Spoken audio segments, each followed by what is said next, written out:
Well, good afternoon, good evening, or possibly good morning to all of you joining us. We are so excited for this conversation and this amazing panel that is joining us today. And I hope that we're not losing too many people to this other thing that's going on, something about a World Cup somewhere. I know that there are people who are very enthusiastic about that, but the great thing is that this is being recorded and they will be able to catch up later, even if they can't participate in the live session. So I just want to quickly say welcome to all of you, and a special welcome to all of our presenters. Lisa Dabbs is going to be our discussion leader for this conversation.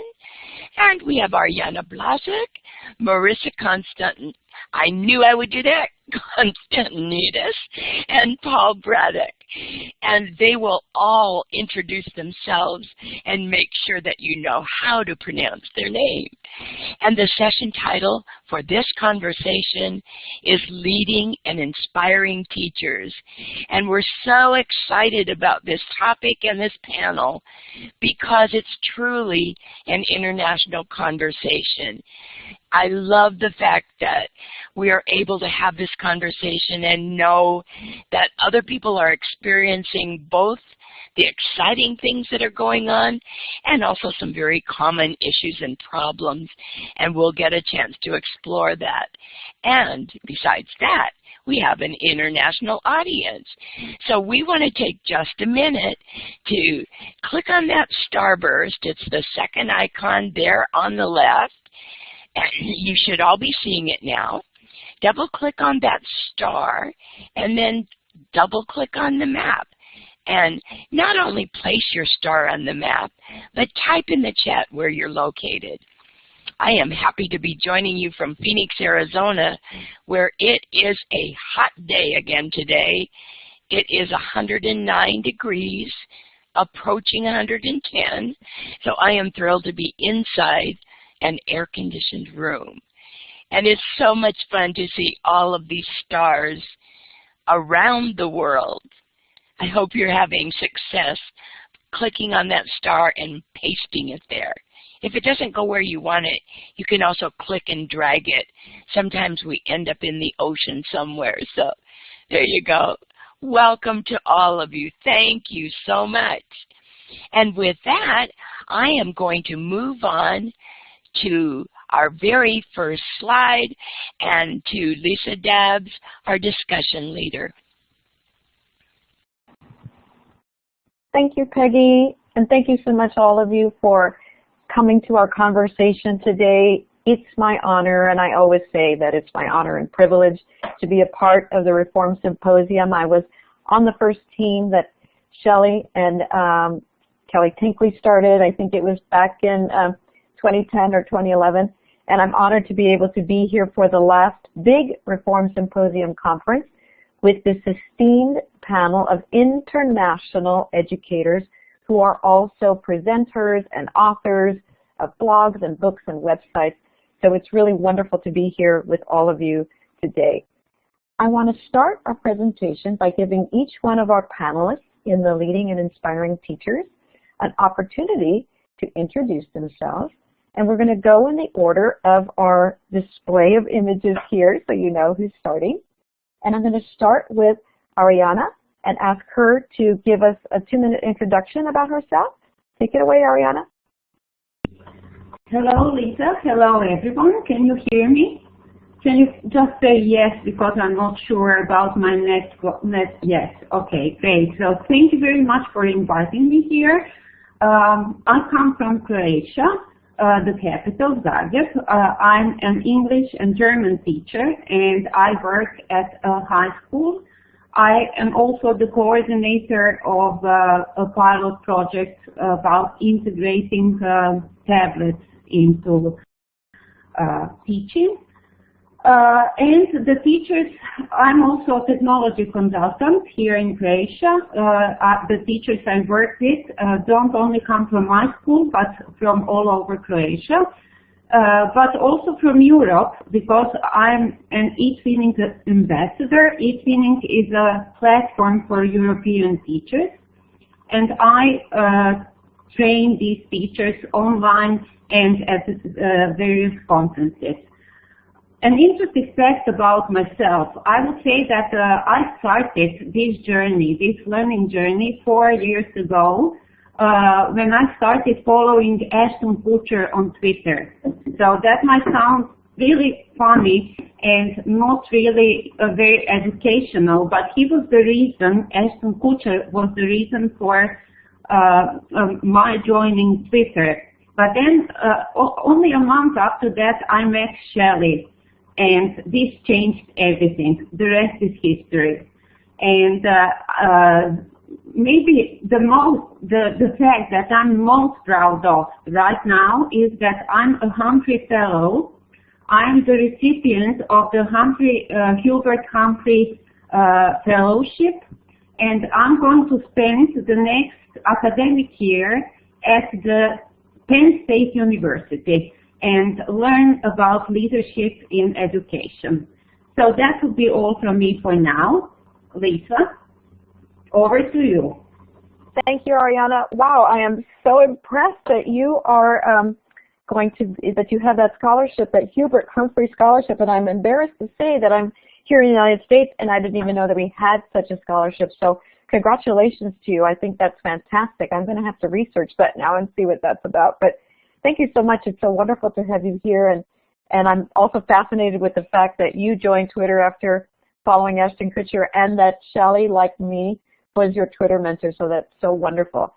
Marissa, would you introduce yourself to our group? And I'm so glad to have you here with us. Thank you very much, Lisa, and thank you all for coming here, giving up the World Cup.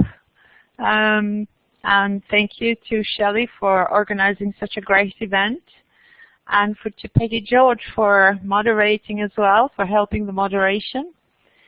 My name is Marissa Konstantinidis, Peggy. She'll drill you later. And I'm from Athens, Greece, where I live and work, and where I run a teacher training institution, and which is called CELT Athens, as you can see from my name. I mainly train teachers of English, offering the Cambridge suite of courses like the CELTA and the Delta, but we do offer a lot of other online and offline courses. So I am in touch with a lot of different teachers at different stages of their career, and I do run a training institution with 5 teacher educators, so there are those teachers as well to talk about. I mainly trained as a teacher in the UK, where I obtained my master's in applied linguistics at the University of Reading. So I ended up in teacher education from a roundabout curve, perhaps I should say. But it's a job that I love with a great passion. Something interesting to talk about myself, I don't really know, unless you consider interesting that I started out to be a singer, and I trained to be a classical singer, but I worked nightclubs for 2 years before I decided this was not a life for me. And then I turned towards education and followed the path of TEFL teachers from initial training. And you too, Lisa, God, we should start an online PLN choir some point, or, the PLN and the RSONettes. Okay, well, I think maybe it's more interesting to our audience of colleagues who are very much into their own professional development, perhaps how I got involved in online continuous professional development. And it came about by joining Twitter for a completely irrelevant reason, like Ariana. I joined Twitter not to follow Kucha, but to follow a hashtag which was called Greek Riots, and those were the Greek riots that were happening in December, back in 2000 and December 2008 and on. And then I happened to hear about languages on Twitter, and I started meeting some great educators. And it's been a wonderful change for my own personal development. You like that? The RS connects. Okay. Well, and here I am, connected all over the place, connected with some really wonderful educators such as yourselves, connected on Twitter and on Facebook. And I think that's enough about me at the moment. Perhaps we'll have a chance to say more later. Marissa, I just love that as we learn about each other internationally, and you know, I've known you from Shelley, and you're just so amazing, and I've been in several webinars where you were presenting, and you're just extremely talented. And had I become a language teacher, I would want to fly over there to Greece and train with you as well. But I think it's amazing. I also was a trained opera singer and was supposed to audition for the Met in college, and I chickened out and chose another route, as you did too. And I also sang in bands, and even up till about 3 years ago was still singing in a all-teacher female band. So loving hearing about your transition into education and all the great things you do. And Paul, you've been so gracious to wait for the ladies, and so please take the mic and let us know about yourself, Paul. So I've got exciting stories about singing and music and sort of journeys through music into education. Well, I did, I think, probably play the maracas once in a group, and that's probably the only my only connection to music. But anyway, sorry, yeah. So Paul Braddock is my name. I live in Barcelona, in Spain, originally from the UK, and have kind of lived and travelled in various countries around the world, including where I lived, Japan, in Tokyo for a little while, and then kind of back into Europe in Poland, Hungary, in Budapest, Portugal, and finally Spain, which is where I actually started out, but I've moved from Madrid to Barcelona.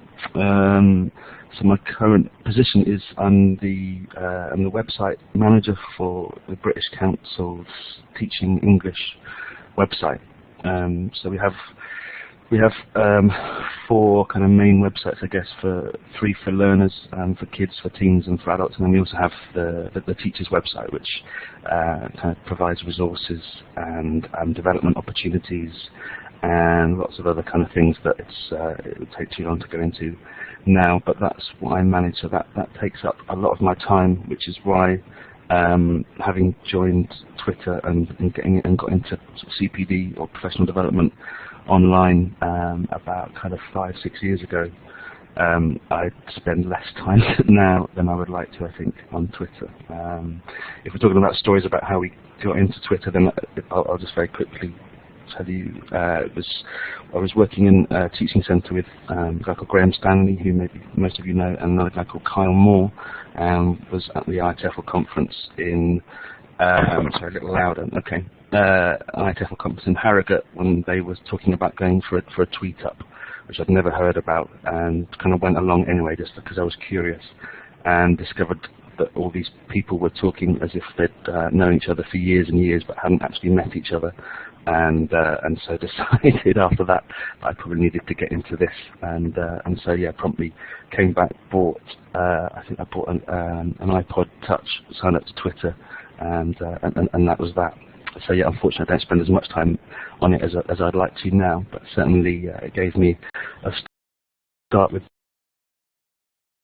lots and lots of development and lots of great things. So that's kind of me, I think. Interesting fact about myself is that I've amazed myself by being here and agreeing to do this when the World Cup final is going on. But there you go. That's dedication for you, I think. That's me. Thank you, Paul, and thank you, Ariana and Marissa. I'm so pleased to have you here, and I think the thing that's even more enlightening is to just hear about the interesting facts about yourself. I always think it's so much fun. As educators, I think that we tend to be very serious, as Marissa was sharing a little bit in the chat.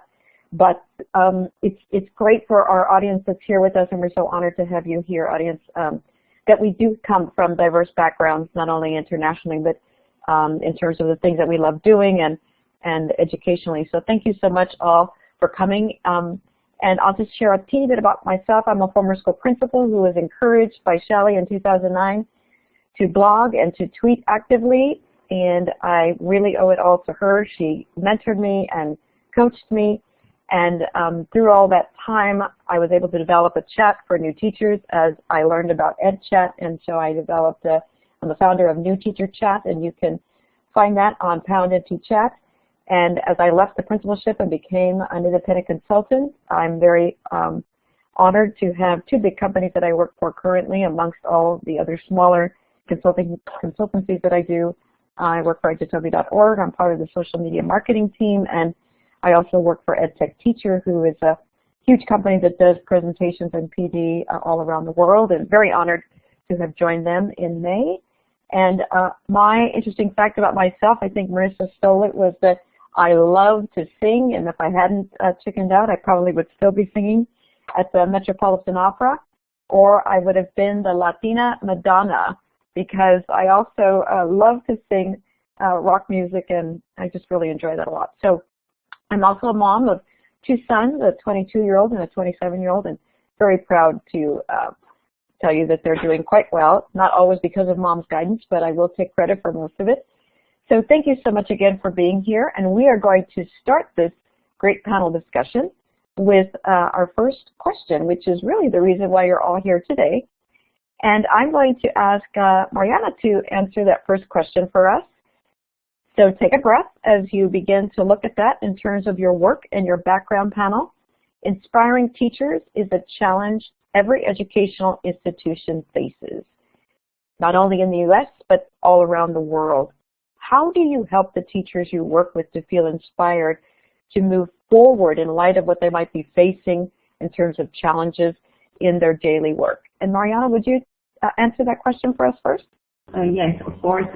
So I think the most important moment in inspiring teachers is to boost their self-confidence.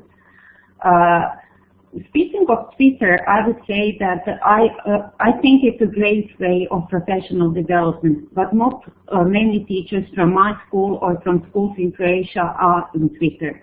One reason might be language. Most tweeters tweet in English, and not so many people here speak English.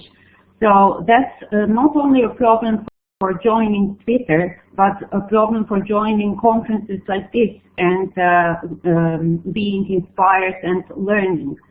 So I would say that it is important to let them know that they know far more than they think. I've met so many teachers who think their level of English is really low, but they are often mistaken. So one of my tasks now is to boost their confidence in their language, and what I do with the teachers from my school, I do a lot of workshops in Croatian, of course. We usually meet once a month at my school, face to face. But I also organize a lot of online workshops for the teachers. I have a video conferencing room that I can use for free, and whenever there is something I would like to share with the teachers from my school and from other teachers in Croatia, I do it online. So it's easier for them if it's in the language they speak. I have mentioned eTwinning. eTwinning is a platform that there are about more than 250,000 teachers from European countries involved. And they are on this platform for the main reason for joining this platform is to connect their students. But another very important reason is the professional development that these teachers are offered. And I'm one of the expert teachers. I do the so-called learning events. These are events that last for 10 days, and teachers can learn about new technologies in education, about how to use technology correctly, and how not to be afraid to try new things out. So I would now give the floor to you, Lisa. Thank you, Ariana. I really love that you spoke about the fact that you don't just do everything online, because I really feel strongly about the idea that sometimes we spend too much focus on jumping into a Skype or a Google Hangout or an online place or space such as Ning or a MOOC or Moodle, and I really believe strongly that the face-to-face that you're doing with your teachers, I think, continues to help to support them moving forward. Marissa, would you give us your insights on this first question? I'd love to hear from you. Hello, can you hear me? Thank you. Well, I'm involved with two different types of situation. First of all, thank you for inviting me and suggesting that I do inspire teachers. This is really something that I cannot verifiably check myself, that I do inspire teachers. I hope I inspire them, and I know it is a challenge. But I think perhaps I can tell you what inspires me and what I try to do to pass on the inspiration and the passion to, first of all, to tutors I work with. They're very well-trained, talented, incredibly passionate team of teacher educators. And I think they're doing a much better job at inspiring me than me inspiring them. They're so committed to the work, and they're so good at what they're doing that my job with them is really very easy. Perhaps the challenge can be to inspire my trainees, some of who I train face-to-face. For example, for the CELTA, which is an initial training qualification. Some of them I train online, such as teachers I train for the Delta. I think inspiring a trainee teacher is a completely different thing to inspiring someone working with you. It's not just a question of appreciating their talent, rewarding them for their efforts, for going the extra mile. It's not just a question of spreading your passion and your enthusiasm, but trainees need all that.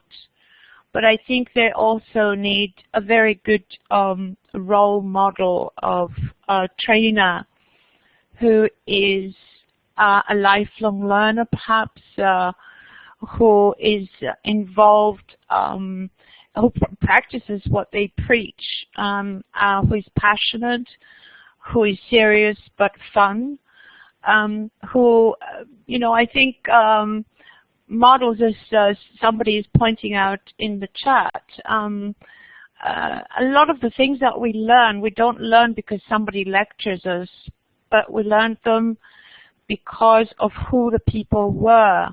If I look at myself, who I am today in terms of my online professional development is not because somebody taught me that, but because I was inspired by great educators such as Shelley, Lisa, Peggy, all the people around me that form my PLN today. So I try to be a good model of a positive model of a lifelong learner, a keen sharer, because I believe that sharing is the best way to learn. and it's very important to share in order to learn better.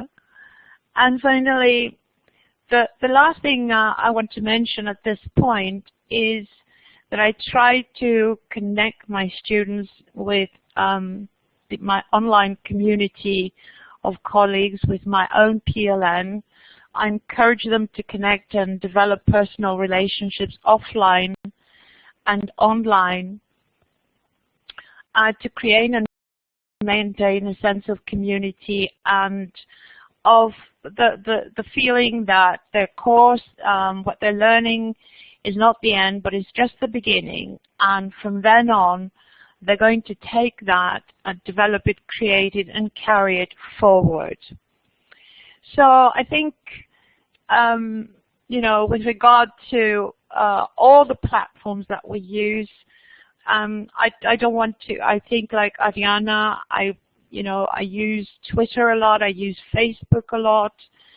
I connect my trainees and my teachers in Facebook groups. I lead ELT. I'm one of the moderators for ELT Chat, and that's a great sense of developing community amongst teachers. And perhaps the last thing, if I've learned anything from my career as an educator, is that sharing is not just about developing a good online profile. Sharing is giving because you are grateful that you're getting so much from your community that you have to give back to them. And, you know, it's not just a one-way road of, if you like, consuming what others are producing, but it is something that we also need to do. We need to create, and we need to share, and to develop as teachers, we have to develop as people as well. And giving back to our community is very, very important. I hope that's enough for now. I don't know if I've filled the bill, but sharing for me is really very important. It's more important than taking. And that's something that I try to inspire to my colleagues, to my tutors, and to my trainees. Okay, that's it. Marissa, no, that was wonderful. I love your quote, sharing is the best way to learn. I really believe strongly in that, and that is why at Shelley's encouragement in 2010 I started the New Teacher Chat, because I had seen that on Twitter new teachers, pre-service teachers, were getting lost in the huge chat, vibrant chat, which is EdChat, and there wasn't a place for their voice, and I would see some of them saying, nobody's listening to me, nobody hears me. Well, that's almost impossible to do when you're in a chat with over 1,000 people twice a day, and so I felt the same way as you did, that in order to hear their voices and be able to share with them so that they could learn, I had to develop a chat that was just specifically for their needs, as you've developed one for ELT teachers around the world, and so I think that's so vibrant. And I love that quote that I'm going to use that again, sharing is the best way to learn. So I want to thank you so much for that. And I also love the idea, as we wrap up question 1, that internationally it's not any different than it is in the United States. Sometimes I think we develop this very insular kind of. Yes, that we think, oh, well, only in the U.S. and only us here, and that's not true. When you begin to talk to educators internationally, you find that we're all sharing the same concerns. So thank you so much, Ariana and Marissa, for bringing that up in this answer to this first question. And we are going to have Paul join us with his insights as we move into question 2. So Paul, if you could please talk a little bit about what roles should technology play in our schools, and or even in our organizations that we work with, and how can it support teaching and learning? Okay, thanks, Lisa. Yeah, it's interesting. I think a lot of it largely depends on where in the world you are, and certainly from my kind of in my context, where technology has been and is fairly sort of ubiquitous and prevalent, and it's there, and it's always there. So it's never, the idea of access to technology has never really been an issue for me, but I've recently kind of travelled a little bit and attended conferences in parts of the world where this has been an issue, where technology perhaps isn't available. So it's interesting, I think, from that point of view, and I think probably certainly in my context, technology, whether it should or whether it shouldn't, it does play a role, and our role as teachers needs to. It's important that we incorporate technology into our teaching. Not that it's not that it kind of controls us, but that we can kind of control it and use it for our own kind of benefits, for our own benefits, certainly from the point of view of professional development.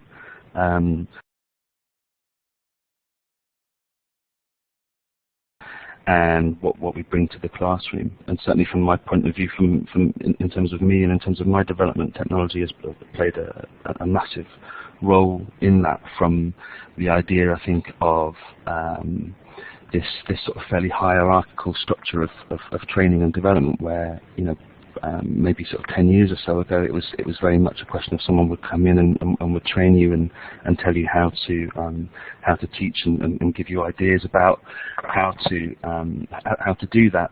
And taking that from that situation and taking it and looking at it now, where you have this kind of huge repository and this huge staff room online, where you can learn and share, as Marissa was talking about before, where you can share ideas and talk about ideas, so that, as Sarah just said there, this kind of self-directed learning. And I think that's the role that technology plays far more in our lives now, really, in terms of our development, is that it's this kind of bottom up, or this kind of connectivist idea of development that we are more involved in.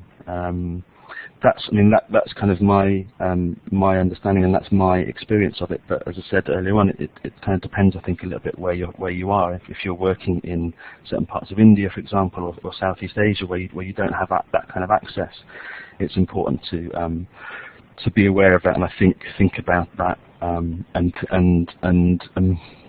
be aware that there are ways that kind of technology can reach these people, or that the kind of the idea of self-directed learning can enhance the lives of people without technology being available. So it's for me, I think that the role technology plays is that it kind of gives us the power to direct our own learning and our own teaching, and that's something that I think can be passed on and used in environments or in contexts where technology perhaps isn't available, but can have an influence. That for me, I think, is the important role that technology plays. Gives us the power to learn and direct our own learning a little bit. Yes, and Paul, I love that you said that. And one of the things we talk about frequently as I'm coaching my pre-service teachers and new teachers, and for that matter, experienced and veteran teachers, is that the technology needs to support our pedagogy, support the art of our teaching, not replace it, and not to choose a ton of applications or places where we want to be at in a wiki or and have that replace our good teaching. And so I'm really happy to hear you state that it's for you and the teachers you work with, it's a support tool, it's a support piece. It doesn't replace good teaching. It can never replace good teaching, because we often hear in the U.S. teachers will say, oh, well, I don't have access to technology, and we have to bring them back, Paul, and say, well, you know what, if that's not what it's all about. Have you developed your own pedagogy first before you even tackle utilizing all those great applications that are there? And oftentimes there'll be that kind of scratching of the head and, well, gee, I hadn't even thought about that. I just wanted to jump in and, because I saw this great app. And so thank you for sharing that, because I think that's so important. And Ariana, would you share a little bit about how you use technology to support teaching and learning with the educators that you work with in Croatia or even internationally? Yes, okay. So I absolutely agree with the two of you. I think it's great to have access to everything, but it's not about technology. That's my mantra, I would say. It's about teachers. I think the teachers are most important. And one of my favorite sayings is to boldly go where no other educator has gone before. So in my workshops, I always inspire teachers to be brave, to try out things that are absolutely new, that no one has tried before, which is just normal because these are all new things. We live in an era of amazing innovations, and I think that we have the right to experiment, to see what works out, what doesn't. Some things may work out in my classroom, but may not work out in a classroom of my colleagues. And when I started with using technology in education, I must confess that it was all about technology at the beginning. I remember when I first saw Blockster, I introduced it to my students. I didn't actually think about the pedagogical value of this tool. But then later, I became aware of the fact that it's not about what this tool is, but how can I use it to help my students achieve the outcomes. And my workshops today are not about technology. They are more about how teachers can develop critical thinking skills with their students, and you don't need technology for that. How to develop team workers, how to develop collaborative skills, problem-solving skills, and so on. So technology helps, but it is not the main thing that will help us achieve the outcomes. And I would like to share with you now a video, a lift-up video that I made at one of the workshops in Croatia. There were teachers from 8 European countries, and it was a workshop about collaboration. It had absolutely nothing to do with technology, but it was all about collaboration. Teachers who only met a day before, and then they were given 20 minutes to get ready for the recording of the lift-up. So we made it in 10 minutes. After this preparation of 20 minutes, we recorded it in 10 minutes. There were 5 or 6 groups of teachers, and it worked perfectly. So it only showed that they have to teach their students and they have to know how to collaborate. So I will now post it here, just a second, and then Lisa, I'm handing it over to you.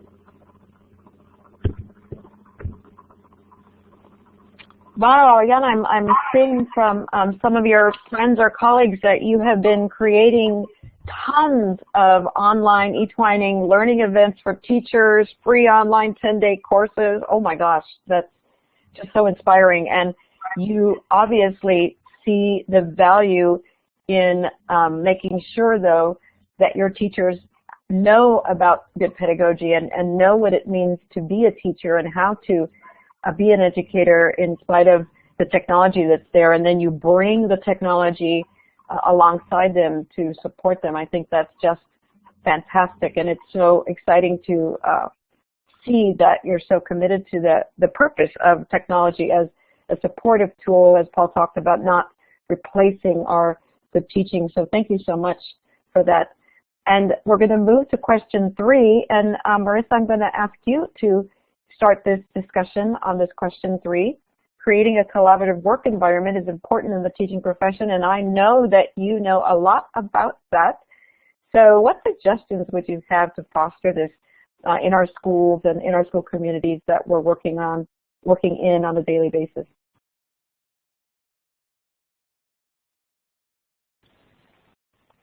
Hello.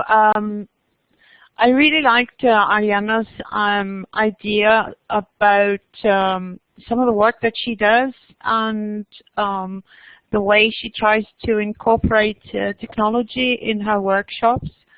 I think like many of us who learned about technology in recent years, in the beginning we got quite a bit carried away, but very quickly realized that you know, it's just one of the tools. Like you teach learners to use flashcards, they need to learn technology as a tool that has to be subjugated to the pedagogical ideas. Now, in relation to creating a collaborative work environment, in the sense, I may remind you that I'm working mainly with trainee teachers, and our staff is very small, so creating a collaborative work environment for us is not very difficult because we work usually as a team. This is the feeling that we want to transmit to our trainees, and very early on their courses, we use quite a lot of activities to build team spirit, to generate collaborative work, both online and offline. And we use a lot of different activities in the training classroom in face-to-face situations, inspired by a lot of the work that has been done for group cohesion and team building, taking ideas from all over the place, not just from ELT literature, but also from the business world, where you do get a lot of ideas for team building activities that generate collaborativeness and productivity, because collaboration generates ideas. And that's a very important reason why you should collaborate, not just to be a good colleague, which is an important thing to do, but also to be more creative and productive. Two heads are better than one, and three better than two, and so on and so forth. So team building activities, but also online collaborative spaces such as collaborating on wikis and on other platforms. So for example, we use Wikio for our Delta courses. We use wikis. We use open and closed Facebook groups where trainees can share ideas, inspiration, even lesson plans and suggestions for teaching. All those things work. But I think one of the things that we perhaps need to remember as educators for our learners, or teacher educators for our trainees, the analogy is pretty much the same, is that not everybody comes from an environment, educational background where collaboration is appreciated and valued, and some people are not used to collaborating well. So it is one of the things that we need to not sell, but explain to our learners, get them to understand why collaboration is important. So it's not enough to tell trainees you can do it, you can collaborate, you can be better by working with others, but you need to show them how to do it, what the process is, or what the process of negotiating is, and where you sometimes need to compromise. And I think, like all things that you do in training, collaboration is something that needs to be introduced. It's not just going to happen because you're a great collaborative role model. It's not imbued from your aura, but it needs specific work and it needs consistent revisitations, if you like. So we do quite a lot of work in that respect. And you see some of you are sharing tools. Okay, so that's about it. And that was great, Marissa. You Actually, shared about. I'm following the conversation in the text chat, and it's much more interesting than what I'm saying. You are too funny. You know, the mind cannot really multitask. I read that. We think it can, but the brain can really only concentrate on one thing at a time. We'll have to have another mini RSCon about that. But I just want to repeat that you shared wikis and Wigio. I love that you shared the idea because I have been involved in both of those. I've also been involved, and currently I'm in open and closed Facebook groups to support the collaborative process, and I really welcome those, and I think those are great ideas. And I really love the fact, though, that you said you really need to guide and instruct your learners in terms of how to collaborate, what to do when they are collaborating, because it is a process that might be challenging for some. I know that when my boys were in school, whenever they had to do these collaborative projects, and I'm sure we find this with learners all over the world, they would come home and complain, and keep in mind I was a principal at that time, and say, oh, Mom, do we have to do this project? So it's so important and incumbent upon us to guide our adult learners and our young learners in terms of what collaboration can look at, how it's different, how it grows, how some people will be in groups and then, you know, they may drop out. And so I really appreciate the insights that you shared, Marissa, on that, because it's not just one particular way to collaborate. It can be and look many different, and it can look like many different things at one time. So my last question, though, thank you, Marissa, so much, is something that I'd really love to have every panel participant share with us, and we have a little bit of limited time left. So if you could just take a minute or two and share, and I'm going to start with Paul. Would you share with us a past struggle that you had that I'm sure our wonderful dedicated audience would like to know about? And what did you learn from that experience? Okay, it's a bit like an interview question, isn't it, for a job? So I looked at this and thought, oh, hang on.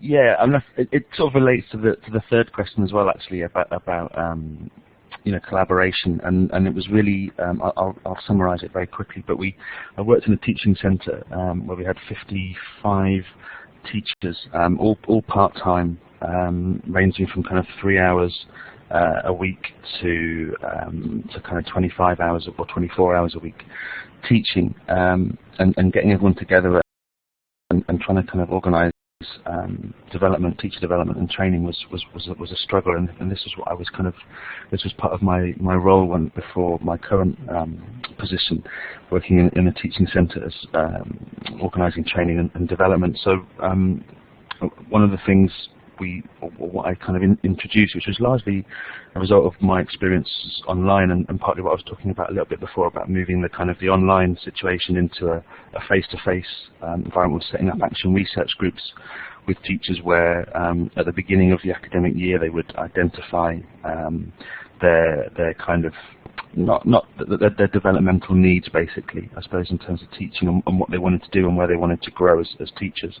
And then we kind of put these teachers together into groups. And this kind of solved the big problem of how to provide training for everybody. And again, echoes this idea of self-directed learning, where these groups would meet once a week, and could meet when they want. They chose when they wanted to meet. They chose where they wanted to meet, rather than this kind of, you know, you must come into the school and meet in the school so we can monitor you and control you. So it was very self-directed in terms of everything, really. The only thing we asked them to do was at the end of each semester was give some kind of presentation about what they'd been researching and what their action research had led them to, and what they'd experimented with in class. And how that had helped them improve as teachers, and how that had helped their classes, or how their learners had responded, and how they'd improved as learners, basically. So it was really that kind of how to solve the problem of 56 teachers who are in at different times of the week, hardly ever see each other. How can we get them to work together, collaborate together, and train and develop and help each other to train and develop. And that kind of worked really well. And then we kind of expanded that through to a Pan-Spain idea and so on. But I'm kind of running out of time, so I'm going to finish there. But that was the problem, and that was how we kind of solved it. And what I learned from it was obviously that idea of collaboration, and you put people together and you give them responsibility and you give them control for their own learning, and they'll take it on and they'll do something with it, and they'll make it work for them. So that was what I learned, I think, from that. I'm going to pass over to you, Lisa. Oh, that was great, and I love that you said this, and this is a theme I've heard in many of the presentations I've been at on this RSCon weekend, is allowing the learners to control of their learning. I really love that you shared that, and that was something that you learned from this. Ariana, can you share briefly a past struggle that you had and what you learned from the experience? And we have maybe a couple of minutes for you to do that. Yes, certainly. So being a lifelong learner, I often send in proposals to conferences or apply for participation at different seminars in Croatia and all over the world. And last year, I applied, I don't know, about 10 times, and I got all the rejections, one after the other. So it was a period, it was an extremely hard period for me, and I know that I shouldn't have taken it personally, but it's stronger than you. You feel that it is kind of failure, that you are not doing good, and ask yourself, how can you keep on doing it? I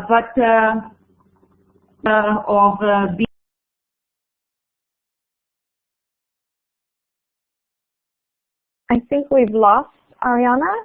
Am I the only one that can't hear her? Peggy, are you hearing Ariana? We just lost her. She has a big gap, but she'll be back. She hasn't dropped out yet. Maybe you can go on. Her voice will probably talk over you. Okay. Okay, I'm so sorry that we've lost her, but I really want to give this opportunity to, as we wrap up our panel discussion today, to let all of you know that if you do have any questions, we have a few minutes left to ask questions. And before we do that, though, I just want to make sure that I thank all of our panel for being here today. They're all coming from different parts of the world, as you know. They're coming at different time zones. It's a very comfortable time zone for me, but it might not be the case for Paul and Marissa and Ariana, so I'm so grateful that they took the time out of their busy day to come and join us in their work that they're doing, and it was just, I'm so grateful to them for that. And I'm so grateful that we have this opportunity to hear from international educators, esteemed educators who do things that some of us in the U.S. are not as aware of. I am aware of so many things like the roundtable discussions that come from Britain and others because of Shelley, and I really believe that as we open the doors of our classroom walls and our professional walls and our home office walls and reach out to the international community, it just makes our lives so much richer. And so I really want to thank them for being here.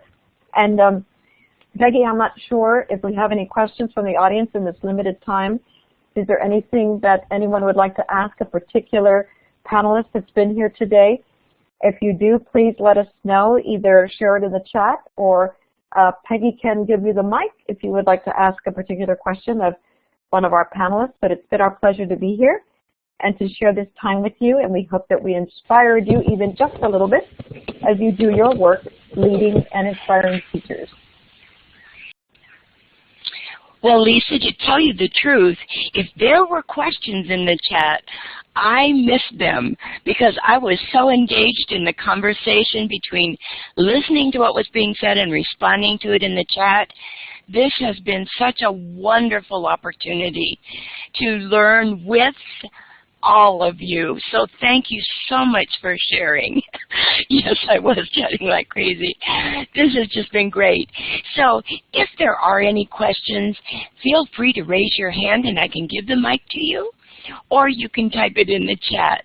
I think you have inspired all of us to continue to think about the challenges that we face, and certainly the importance of continuing to help our teachers stay inspired and not get discouraged, and to collaborate, build those PLNs, and reach beyond your comfort level to try new things, take risks, and continue to grow.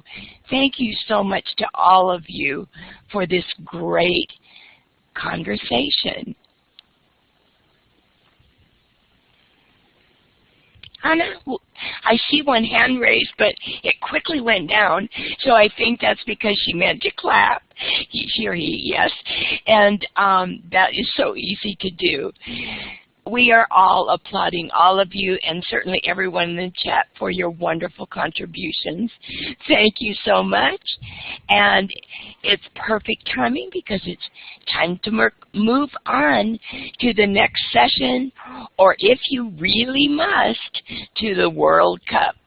Thanks for joining us, everyone.